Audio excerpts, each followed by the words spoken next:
What is moral leadership? Moral leadership is someone who has moral certitude. The issue of public policy is not how we're going to pay for greater education. The issue of public policy is first you feed the babies. That should be the bottom line. First you feed the kids.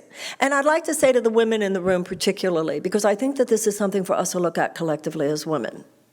The United States economic system was created and designed before women had a place in the public sphere. We didn't have a voice in the public sphere. And raising children was just seen as woman's work. But we have a voice now. But our voice should be used not just to prop up the system, but to change the system. And we should not just be thinking about the power that we do not yet have, all of which is still important. But we should be thinking about what are we going to do with the power that we do have. That's what American women need to be thinking about right now. What about the power that we do have? And it cannot just be about us. It has got to be about the children. That's a natural order in every species. In every advanced species that survives and thrives, a common anthropological characteristic is the fierce behavior of the adult female of that species when she senses there is a threat to her cubs.